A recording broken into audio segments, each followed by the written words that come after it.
ఈ నోటీస్ పంపిస్తారు ఏమని ఎమ్మెల్యే గారు రివ్యూ మీటింగ్ మీరు ఎట్లా అటెండ్ అవుతారని నోటీస్ పంపిస్తారు. సమాధానం అది ఇచ్చి 2 రోజుల లోపల ఎంఈఓని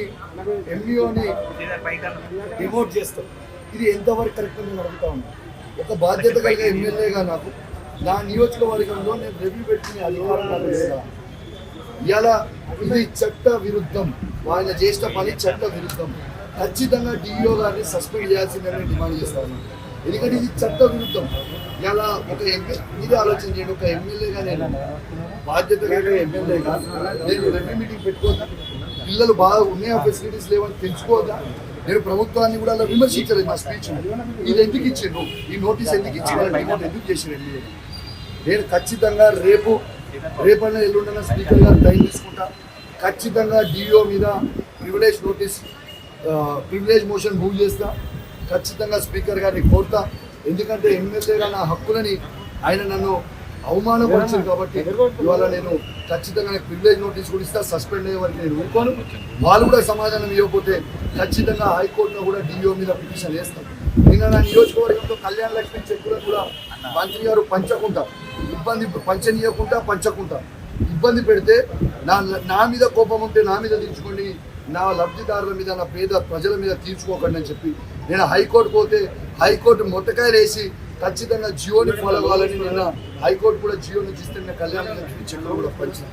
నేను ఒకటే చెప్తున్నా, ఈ సమాధానం చెప్పలేని పరిస్థితిలో వాళ్ళు ఉంటే ఈ సమావేశాలు ఈ రాజ్యాంగం ఎందుకు, మరి ఎంపీలు ఎందుకు, ఎమ్మెల్యేలు ఎందుకు, మంత్రులు ఎందుకు, ముఖ్యమంత్రి ఎందుకు? అరే మీకు అర్థమైతలేదు.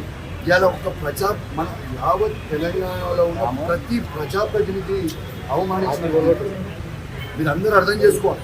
ఇవాళ ఆ మీటింగ్లో నేను ఒక్కనే లేను. డిప్యూటీ చైర్మన్ గారు, ఎంపీటీసీలు, కౌన్సిలర్లు, మున్సిపల్ చైర్మన్లు అందరు కూడా ఉన్నారు. అంటే ఇంతమంది ప్రజాప్రతినిధులు మీరు అవమానించారు. దేనికోసం అవమానిస్తున్నారు? దీనికి జవాబు చెప్పాలి ప్రభుత్వం. దీనికి ఖచ్చితంగా డిఓని సస్పెండ్ చేసే వారికి నేను ఊపుకునే ప్రసక్తే లేదని చెప్పి సందర్భంగా తెలియజేస్తూ సెలవు తీసుకుంటాం. జై తెలంగాణ, జై కేసీఆర్. ఇప్పుడు కలెక్టర్ గారు ఏమన్నారు, మేము ముంగట్టున్నారు. దీని మీద ఏంటి మీ సమాధానం చెప్పమని అడిగినాం. దీని మీద నాకు సమాధానం కలెక్టర్ గారు చెప్పకపోతే మా గౌరవనీయులు, మా వర్కింగ్ ప్రెసిడెంట్ కేటీఆర్ గారు కూడా మాట్లాడేది కలెక్టర్. ఇది చాలా తప్పు, దీన్ని మేము ప్రివిలేజ్ మోషన్ తీసుకుంటాం, మీరు యాక్షన్ తీసుకోకపోతే. దాదాపు 5 రోజులైంది కలెక్టర్ గారికి కూడా స్పందన లేకపోతే. ఇలా ఈ జెడ్పీ మీటింగ్లో నేను కలెక్టర్ గారిని స్వయంగా మీ అందరి సాక్షిగా నేను అడిగితే ఆమె వెళ్ళిపోతుంటే ఆమెకు అడ్డంగా ధర్నా కూర్చున్న దీనికి జవాబు చెప్పమని చెప్తే పక్కన నుంచి నడుచుకుంటూ వెళ్ళిపోయింది, జవాబు చెప్పలేదు. నేను కలెక్టర్ గారిని అడుగుతాను, దయచేసి మీరు ఇక్కడున్న ప్రజాప్రతినిధులు, మంత్రులకి, గవర్నమెంట్కి, ప్రభుత్వానికి మీరు దయచేసి లొంగొద్దు, న్యాయం చేయండి. You are an efficient officer, we have all respect on you. మేము దయచేసి మీకు కోరుతున్నాం, మీరు వెంటనే యాక్షన్ తీసుకోవాలని మీకు కూడా కోరుతా ఉన్నానని చెప్పి సందర్భంగా తెలియజేస్తాను. అరే ఇది మీరు ఒక్కటే నాకు చెప్పండి, నా నియోజకవర్గానికి, నా పిల్లలకి, నా పేద బిడ్డ పిల్లలకి నేను మంచిగా చదువుకుంటున్నారా లేదా, మంచి ఫెసిలిటీస్ ఉన్నాయా లేవా, భోజనం మంచిగా పెడుతున్నారా లేదా, బట్టలు అందరికి ఇచ్చిరా లేదా, బుక్స్ అందరికి ఇచ్చిరా లేదా, రోజు క్లాస్ రూమ్లో నేను నీట్గా పెడుతున్నారా లేదా, రేపు క్లీనింగ్ అవుతుందా లేదా అని అడగడం తప్ప అని నేను అడుగుతున్నాను. ఒక్కసారి ఆలోచన చేయండి, ఇది ఎంత అన్యాయం. దాని తర్వాత అది పెట్టిన తర్వాత ఈ నోటీస్ పంపడం అనేది ఎంత అన్యాయం. ఇలా ఎంత సిగ్గు చేయడంటే, జిల్లాల మంత్రి గారు రివ్యూ మీటింగ్ పెట్టి ఎడ్యుకేషన్ ఎట్లయితుంది అనేది తెలుసుకోవాల్సింది పోయి ఇవాళ వాళ్ళ మర్చిపోయి వాళ్ళు కనీసం రివ్యూ మీటింగ్ పెట్టకుండా, ఒక బాధ్యతగా పట్టించుకోకుండా ఇలా మేము రివ్యూ మీటింగ్ పెడితే యాక్షన్ తీసుకుంటే ఇక్కడ how far is this correct? నేను మాట్లాడితే జవాబు ఉండదు.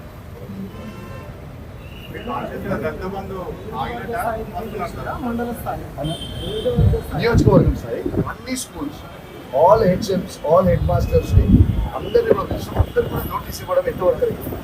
అంటే పిల్లల భవిష్యత్తు కోసం మనం మాట్లాడుతుంటే నోటీస్ ఇచ్చి వాళ్ళని సస్పెండ్ చేసి డిమోషన్ చేస్తే ఏంది? తీవ్రంగా ఖండిస్తాం. ఖచ్చితంగా డిఓ సస్పెండ్ చేయాలి. ఖచ్చితంగా స్పీకర్ గారిని ఇవాళనే ఫోన్ చేసి టైం తీసుకునే ప్రయత్నం చేస్తాం. స్పీకర్ గారి టైం ఎప్పుడు ఇస్తే అప్పుడు పోతా. ఈ 1-2 days లోపలనే కలిసే ప్రయత్నం చేస్తారు స్పీకర్ గారిని. ఖచ్చితంగా స్పీకర్ గారికి ఇచ్చి ప్రివిలేజ్ మోషన్ ఖచ్చితంగా మూవ్ చేస్తాం.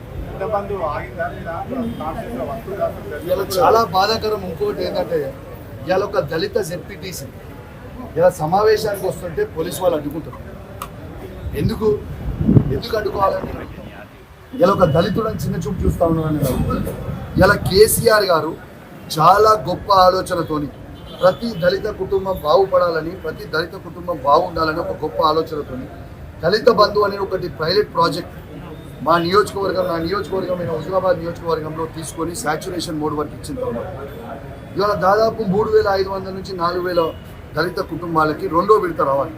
ఆ రెండో విడత ఇవ్వకుండా ఈ సమావేశంలో నేను జవాబు అడిగితే కలెక్టర్ గారు చెప్పిండ్రు, ఇవాళ స్వయంగా కలెక్టర్ గారే మీ మీడియా సాక్షిగా చెప్పిర్రు, ప్రభుత్వము రైటింగ్లో రాసి దళిత బంధు అనేది ఆపాలే దాన్ని అని చెప్పి రైటింగ్లో రాసి ఇచ్చిన కలెక్టర్ గారు మీ సాక్షిగా చెప్పిండ్రు. మీరు అందరు విన్నారు. యావత్ తెలంగాణలో ఉన్న ప్రతి దళితుని ఆలోచించమని కోరుతా ఉన్నాను. ఇలా మీకు ఇచ్చే కేసీఆర్ గారు ఇంత గొప్ప స్కీమ్ ఇచ్చే దళిత బంధుని ఇవాళ ఈ ప్రభుత్వం లిఖిత పూర్వితంగా రాసి ఆపమని కలెక్టర్ గారికి ఆదేశాలు ఇచ్చిందని కలెక్టర్ గారు స్వయంగా ఇవాళ జెడ్పీ మీటింగ్లో చెప్పడం చాలా బాధాకరం. నేను వెంటనే ఈ ప్రభుత్వాన్ని డిమాండ్ చేస్తా ఉన్నా. నేను అసెంబ్లీలో కూడా మాట్లాడినా, ఇలా స్వయంగా దళిత స్పీకర్ సాక్షిగా మాట్లాడినా నా నియోజకవర్గంలో ఉన్న దళితులతో పాటు యావత్ తెలంగాణలోకి ఎవరెవరికి దళిత బంధు ఇచ్చారో వాళ్ళందరూ కూడా డబ్బులు వెంటనే రిలీజ్ చేయాలని నేను డిమాండ్ చేసిన, ఇప్పుడు కూడా డిమాండ్ చేస్తా ఉన్నానని చెప్పి సందర్భంగా తెలియజేస్తాను.